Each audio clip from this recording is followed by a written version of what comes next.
ഈ കേസുമായി ബന്ധപ്പെട്ട് ആദ്യഘട്ടത്തിൽ അവരെ കസ്റ്റഡിയിലെടുത്ത അന്വേഷണ ഉദ്യോഗസ്ഥരാണ്. സിനിമാ മേഖലയുമായി ബന്ധപ്പെട്ട് ഇതിനകത്ത് കൂടുതൽ കാര്യങ്ങളുണ്ടാവും. ഒരുപക്ഷെ ആദ്യം കസ്റ്റഡിയിലെടുത്ത താങ്കളാണ് അവരെ? അതെ അതെ, ഞാൻ കസ്റ്റഡിയിലെടുത്തത്. ഒരു 5 പേർക്കെതിരെയാണ് മൊഴി തന്നിട്ടുള്ളായിരുന്നത്. 5 പേർക്കെതിരെയാണ് അവർ മൊഴി നൽകിയിട്ടുള്ളത്. അതെ അതെ, ശ്രീനാഥ് ഭാസി, ഷൈൻ ടോം ചാക്കോ, പിന്നെ ഒരു മോഡൽ. ആദ്യഘട്ടത്തിൽ 3 പേരെ മൊഴിയാണ് തന്നിട്ടുള്ളത്. ഈ 3 പേരാണ് അതെ, ഇന്ന് 3 പേര് ചെയ്യുന്നത്. അന്വേഷണ ഉദ്യോഗസ്ഥൻ ആണ്, ചോദിച്ചറിയാം. തുടക്കത്തിൽ തന്നെ ഇവർ ലഹരി ഇടപാട് സാറാണ് അവർ കസ്റ്റഡിയിലെടുത്ത ആദ്യ ഉദ്യോഗസ്ഥൻ താങ്കളാണ്. അപ്പൊ തുടക്കത്തിൽ തന്നെ ഇവർ ഈ ലഹരി ഇടപാടുകൾ ഉണ്ട് എന്നുള്ളത് സിനിമാ മേഖലയുമായി ബന്ധപ്പെട്ട് സ്ഥിരീകരിക്കുന്നുണ്ട് അല്ലേ? മൊഴി തന്നിട്ടുണ്ടായിരുന്നു.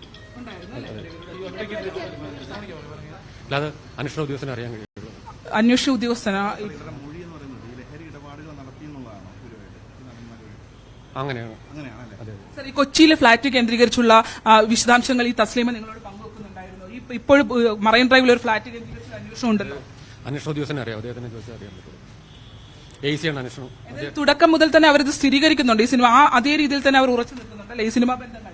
അതെ അതെ അതെ. ഒരു കാര്യം, 3 കിലോ കൊണ്ടുവരുന്ന സമയത്ത് ഇത് ആർക്ക് വേണ്ടിയിട്ടാണെന്നുള്ള കാര്യം തുടക്കത്തിൽ എന്താണ് പറഞ്ഞത്? ആർക്ക് വേണ്ടിയാണ് കൊണ്ടുവരുന്നത്? ഇവിടെ ഒരു ഹോം സ്റ്റേയിൽ സ്റ്റോർ ചെയ്തിട്ട് ഇവിടെ വിൽപ്പന നടത്താൻ കൊണ്ടുവന്ന് ഞങ്ങളോട് പറഞ്ഞത്. ഈ സിനിമാടന്മാർക്ക് വേണ്ടി കൊണ്ടുവന്നതാണ് പറഞ്ഞത്? ഇല്ല, അങ്ങനെ പറഞ്ഞിട്ടില്ല. ഇല്ല, ഇന്ന് 3 പേരെന്തോ ഹാജരാകുന്നു. ഇല്ല, അങ്ങനെയൊന്നുമില്ല. ചിത്രത്തിലില്ലാത്ത മറ്റൊരു പ്രമുഖ നടന്റെ പിന്നിലുണ്ടെന്നുള്ള ഇല്ല, അതൊക്കെ വെറുതെ പറയുന്നതാണ്. ഓക്കെ, അതാണ് അദ്ദേഹം വ്യക്തമാക്കുന്നത്. അതായത് ഈ കേസിന്റെ തുടക്കഘട്ടത്തിൽ, അതായത് ഈ പ്രതികളെ കസ്റ്റഡിയിലെടുത്ത ആദ്യം പിടിച്ച ഉദ്യോഗസ്ഥനാണ് അദ്ദേഹം. ഇദ്ദേഹമായിരുന്നു എക്സൈസ് ആലപ്പുഴയിലെ എക്സൈസ് സ്ക്വാഡ് CI ആയിരുന്നു, നർക്കോട്ടിക് സ്ക്വാഡ് CI മഹേഷ് ആയിരുന്നു.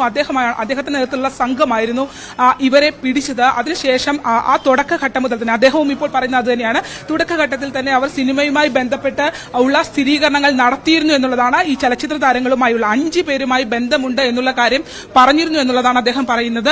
നിലവിലത്തെ സാഹചര്യങ്ങളെ സംബന്ധിച്ച് ഇപ്പോൾ അന്വേഷണ ഉദ്യോഗസ്ഥനായ, അതായത് ആദ്യം എക്സൈസ് സ്ക്വാഡ് CI അന്വേഷിക്കുന്ന കേസ്, പിന്നീട് ഈ കേസിന്റെ ഒരു ഗ്രാവിറ്റി അടക്കം കണക്കിലെടുത്തുകൊണ്ട് അസിസ്റ്റന്റ് കമ്മീഷണർ അശോക് കുമാർ സാറിലേക്ക് കൈമാറിയിരുന്നു.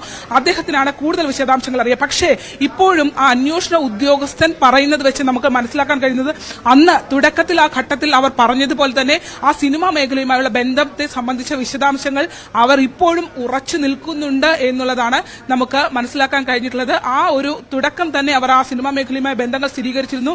അതേ ബന്ധങ്ങൾ ഇപ്പോഴും ഉണ്ട്. അത് ആ ബന്ധങ്ങൾ ആ മൊഴികളിൽ മാറ്റമില്ലാതെ ഇപ്പോഴും തുടരുന്നു എന്നുള്ള ഒരു സ്ഥിരീകരണം ഈ അന്വേഷണ ഉദ്യോഗസ്ഥരിൽ നിന്ന് നമുക്ക് മനസ്സിലാക്കാൻ കഴിയുന്നുണ്ട്. എന്തായാലും സിനിമാ മേഖലയുമായി ബന്ധപ്പെട്ട വലിയ വിവാദങ്ങളിലേക്ക് തുടക്കത്തിൽ ഉണ്ടായ ആ സിനിമ ന്യൂസ് 8നോട് അന്വേഷണ സംഘം ആദ്യം ഇക്കാര്യങ്ങൾ സ്ഥിരീകരിച്ചിരുന്നു. അതായത് സിനിമാ മേഖലയുമായി ബന്ധമുണ്ടെന്ന് പിടിക്കപ്പെട്ട അന്ന് രാത്രി തന്നെ ന്യൂസ് 8നോട് സ്ഥിരീകരിച്ചിരുന്നു. അത്തരത്തിൽ നമ്മൾ പുറത്തേക്ക് വിട്ടതുപോലെ തന്നെ സിനിമാ മേഖലയുമായി അടുത്ത ബന്ധമുണ്ട് എന്നുള്ള സ്ഥിരീകരണം ഇപ്പോഴും ഉദ്യോഗസ്ഥരുടെ ഭാഗത്തു നിന്ന് ഉണ്ടാകുന്നു എന്നുള്ളതാണ്. ശ്രീജ, ശരണ്യ സ്നേഹജനാണ് വിവരങ്ങൾ നൽകിക്കൊണ്ടിരിക്കുന്നത്. ആലപ്പുഴയിലെ ഹൈബ്രിഡ് കഞ്ചാവ് കേസിൽ സുപ്രധാനമായ ഒരു ഘട്ടത്തിലേക്ക് കടക്കുകയാണ് ഇന്ന് എക്സൈസ്.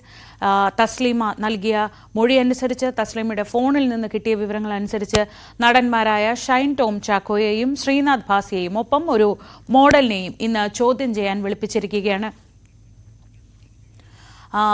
ഇന്ന് രാവിലെ 10 മണിക്ക് ഹാജരാകാനാണ് ഷൈൻ ടോം ചാക്കോയോട് ആവശ്യപ്പെട്ടിരുന്നെങ്കിലും 7:40 തന്നെ ആലപ്പുഴയിലെ ജില്ലാ എക്സൈസ് ആസ്ഥാനത്ത് ഷൈൻ ടോം ചാക്കോ എത്തി. അന്വേഷണ ഉദ്യോഗസ്ഥൻ അല്പസമയത്തിനകം എത്തും. അന്വേഷണ ഉദ്യോഗസ്ഥൻ എത്തിയാൽ ഉടൻ തന്നെ ഷൈനിന്റെ ഭാഗത്തുനിന്ന് ഈ തസ്ലീമ പറഞ്ഞ വിവരങ്ങൾ വെച്ചുകൊണ്ടുള്ള ഒരു മൊഴിയെടുക്കൽ ആരംഭിക്കുമെന്നാണ് കരുതുന്നത്. അങ്ങനെയെങ്കിൽ കൃത്യമായി അതിന് ഒരു ചോദ്യാവലി തയ്യാറാക്കിക്കൊണ്ടാണ് എക്സൈസ് ഇവരെ ചോദ്യം ചെയ്യുന്നത്. ആ ചോദ്യാവലിയിൽ കൃത്യമായ മറുപടി നൽകാനായില്ലെങ്കിൽ ഷൈൻ ടോം ചാക്കോയെയും ഒപ്പം ശ്രീനാഥ് ഭാസിയെയും കസ്റ്റഡിയിലെടുക്കുകയും അറസ്റ്റ് ചെയ്യുന്ന ഒരു സാഹചര്യം വരെ വേണമെങ്കിൽ ഉണ്ടായേക്കാം. കൃത്യമായ മറുപടി നൽകാൻ കഴിഞ്ഞില്ലെങ്കിൽ, നമുക്കറിയാം നേരത്തെ ഹോട്ടലിൽ നിന്ന് ചാടിപ്പോയതുമായി ബന്ധപ്പെട്ട് സമാനമായ സാഹചര്യത്തിലാണ് ഷൈനിനെ വിളിച്ചു വരുത്തുകയും ചോദ്യം ചെയ്യുകയും ചെയ്തത്. അതിനുശേഷം ഷൈനെതിരെ കേസ് രജിസ്റ്റർ ചെയ്തിരുന്നു, അറസ്റ്റ് ചെയ്ത് വിട്ടയച്ചിരുന്നു. അതിനു പിന്നാലെയാണ് ആലപ്പുഴയിലെ ഹൈബ്രിഡ് കഞ്ചാവുമായി ബന്ധപ്പെട്ട കേസിൽ ഇപ്പോൾ ഷൈൻ ടോം ചാക്കോ ഹാജരായിട്ടുള്ളത്. ഇന്ന് തന്നെ ശ്രീനാഥ് ഭാസിയോടും ഒപ്പം ഒരു മോഡലിനോടും കൂടി ഹാജരാകാൻ നിർദ്ദേശം നൽകിയിട്ടുണ്ട്.